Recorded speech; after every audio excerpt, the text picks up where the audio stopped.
We're only a couple of weeks away from the 2025 NHL free agent period. Today we're going to make some predictions regarding free agency. We're going to take a look at the top 20 free agents in my opinion and give you my thoughts on where they're going to end up. And that's coming up next. So welcome back to another video here at Top Shelf Hockey. As I mentioned, today we're making some NHL free agent predictions. We're just a couple of weeks away from July 1st and free agent frenzy. We're bound to see lots of players change teams, and I thought it'd be fun to make a video kind of giving my predictions on where some of the top free agents are going to end up. So I'm going to do a top 20. I don't want to spend too much time on each player. I'll give you a brief explanation as to why I think the team that they're going to and roughly what the contract might be. And then that's about all we're going to get into for today. Like I said, I don't want it to be drag on too long, be like a half an hour long or something crazy. But in the end, 20 free agents. Here are my thoughts.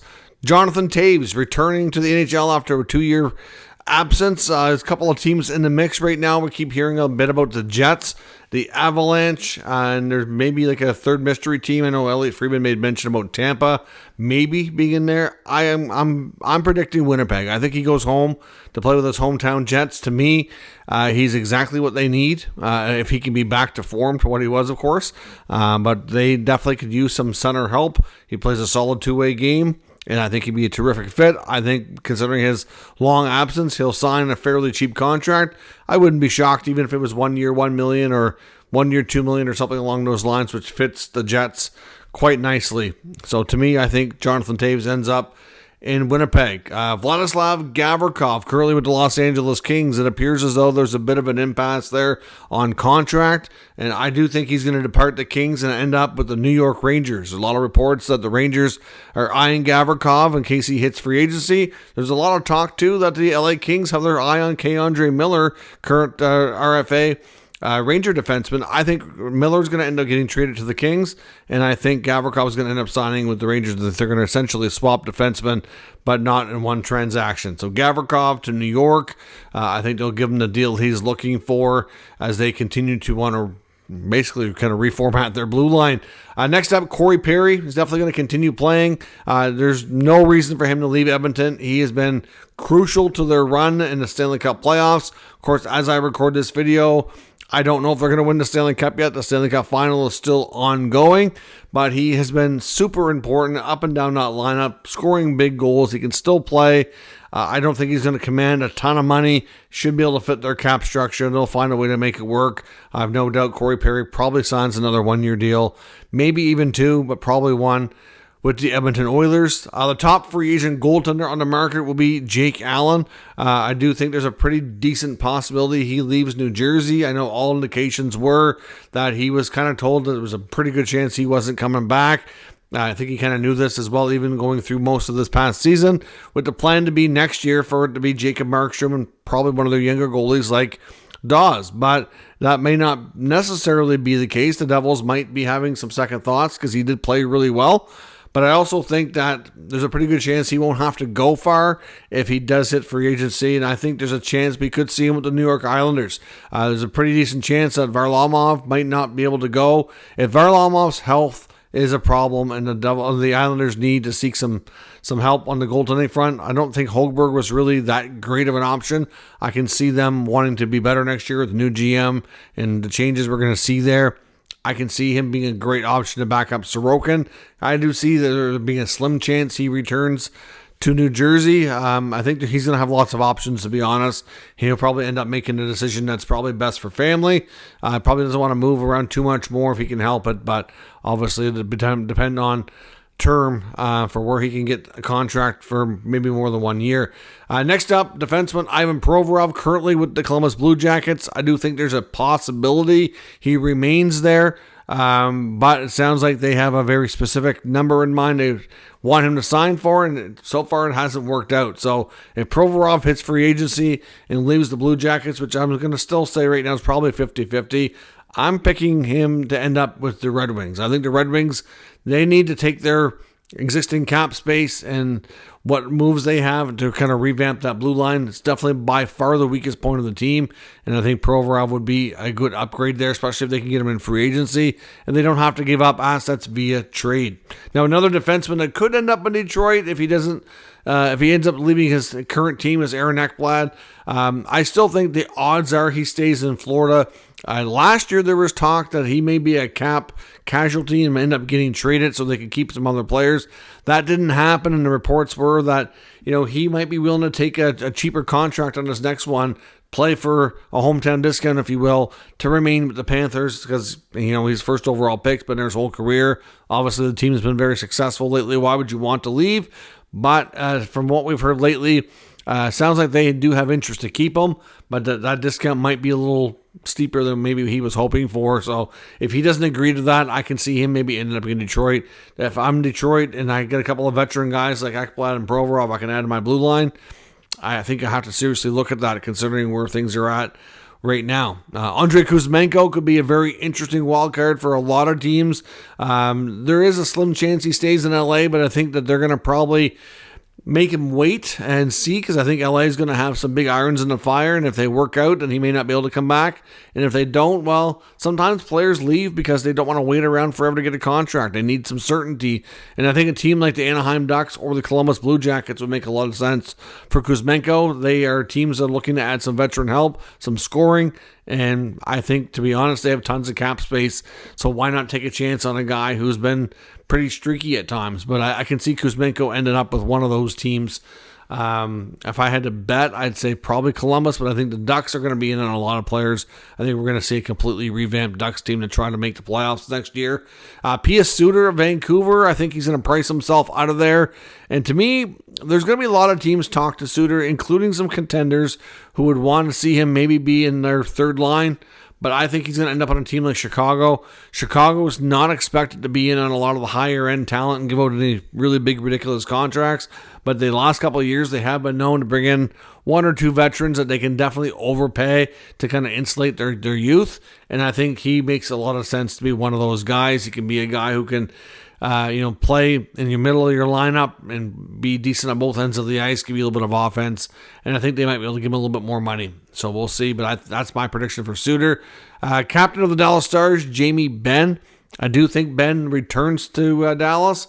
It's going to have to be a very creative, very short and cheap contract. The Stars have a lot of cap issues, but they have some means to try to rectify that by moving some players out. I think we're going to see players like Dumba and Lyubushkin and probably Mason Marchand all moved out trying to free up some money so they can keep a few guys like a Ben, like some other guys that are UFAs we're going to talk about. They're not going to end up keeping them all. The Jason Robertson situation will play a role in all this too, but I'm going to say Ben returns, and I think he doesn't really want to be anywhere else, so even if he has to wait a little bit to get the deal done and be creative with it, they'll do that. Of course, where he's over 35, they can do one of those bonus laden contracts as well. So we'll see.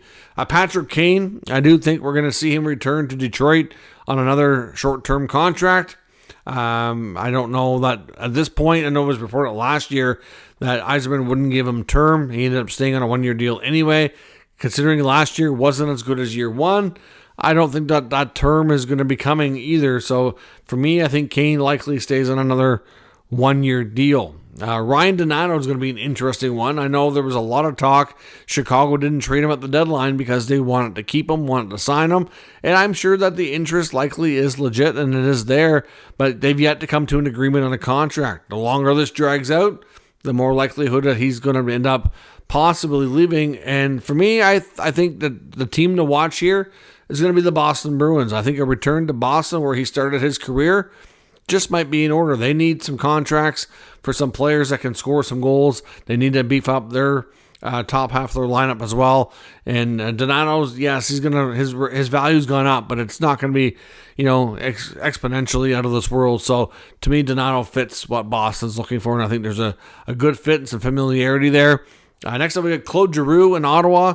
I do think that there's still a pretty good possibility that he makes it work and returns to the Senators. I don't think he really wants to go anywhere else. We know the team has made it perfectly clear they really want him to stay.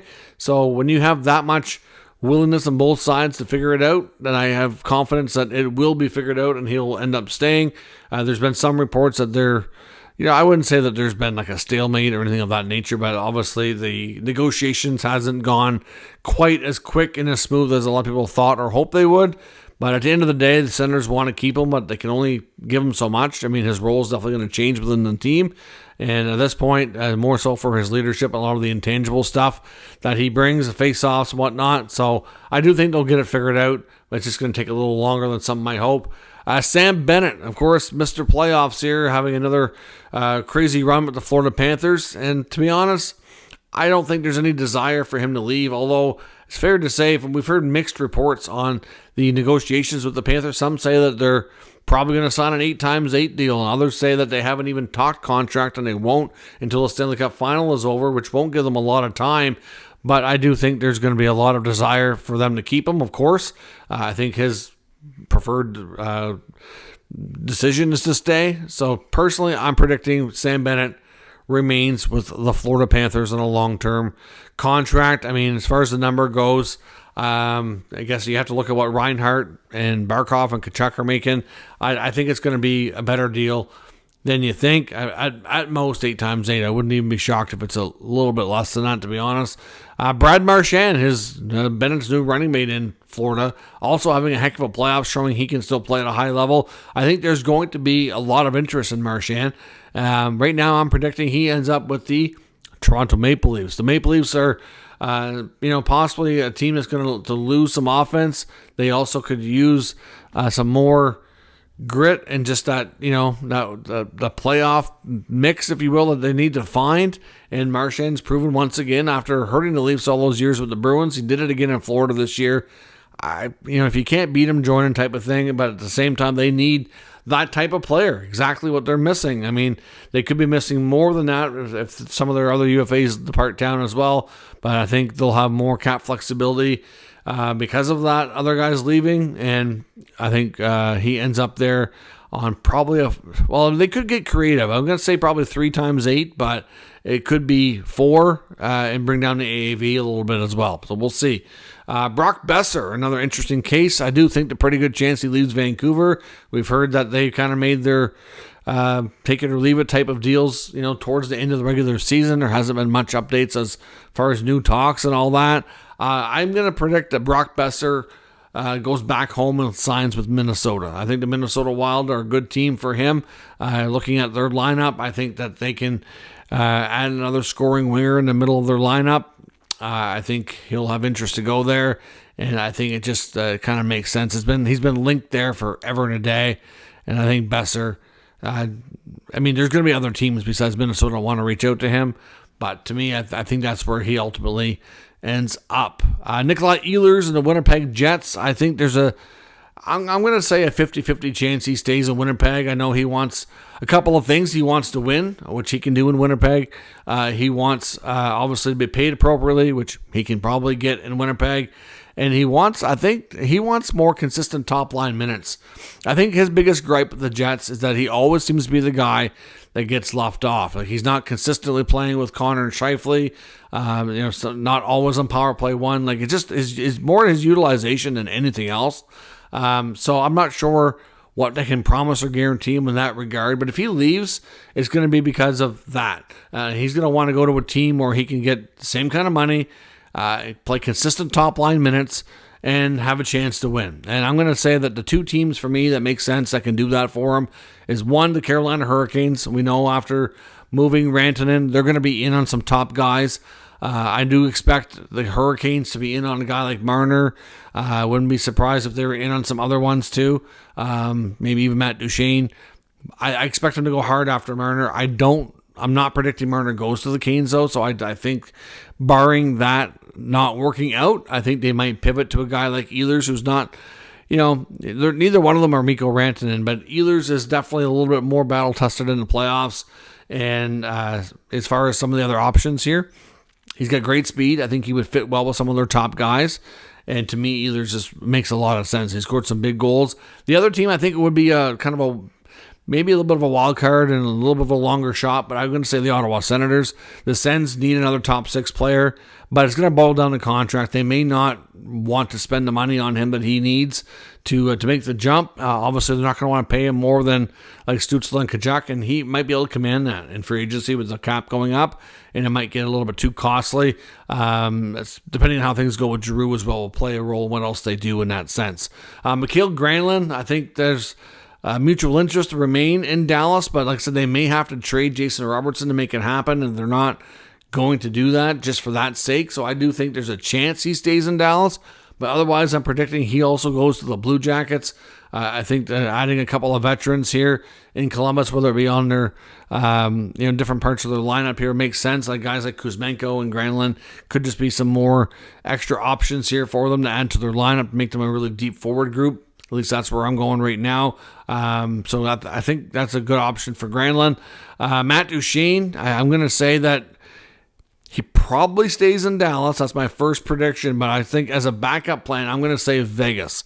Now, I'm also saying Vegas is going to be hard after Marner, and I think Vegas is going to stand a good chance. But if Vegas doesn't get Marner, I think they'll pivot to a guy like Duchene. Now, different kind of player again, but a very good offensive player who has some good years left. So I think basically the teams that are going after Marner aren't going to make a decision on some of these other players like Duchene and Ehlers, Besser. I think Marner's going to hold up the market until he signs. And once he signs, other teams like, teams that are rumored to be in on him, Carolina, Vegas, LA, etc., then they'll pivot to some of these other players and see about trying to get one of them to come in instead.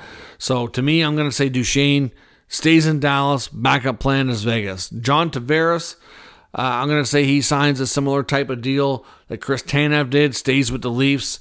Very creative, lower AAV type of deal. I think all in all, it's probably going to be a 3 to 4 year contract. They could do deferred money. I think they'll figure it out, to be completely honest. I don't see JT leaving Toronto. And top of the list here, of course, Mitch Marner. There's going to be a lot of teams in on Marner. I'm going to say probably LA, Vegas, and Carolina are probably going to be your biggest teams making a pitch. I do expect teams like the Anaheim Ducks and the San Jose Sharks to be very much in there. To some degree, Chicago. I don't think Chicago will push as hard. There's going to be other teams. I wouldn't be shocked if Boston pushed, but I don't think Boston's going to want to go anywhere near the level that he's going to want. Like, are they going to pay Marner more than Pasternak? I don't see it. I wouldn't. To me, another longer shot team is the Avalanche, but they would have a very tough time figuring it out cap wise. They'd have to shed some money. I just know that Nathan McKinnon really respects Marner's play and has been a big advocate for him to get on Team Canada at the Four Nations and whatnot. So, I can see him wanting to team up with him maybe, but it just would be very, very complicated. I don't know that they can figure that out, especially with Landeskog essentially returning and looks like he's going to play or try to play out the rest of his contract. So I'm predicting for Mitch Marner, of all these teams, like I said, I think you're going to see some of the biggest offers from those 5 teams: LA, Vegas, Anaheim, San Jose, and Carolina. And I'm saying he goes to the Vegas Golden Knights.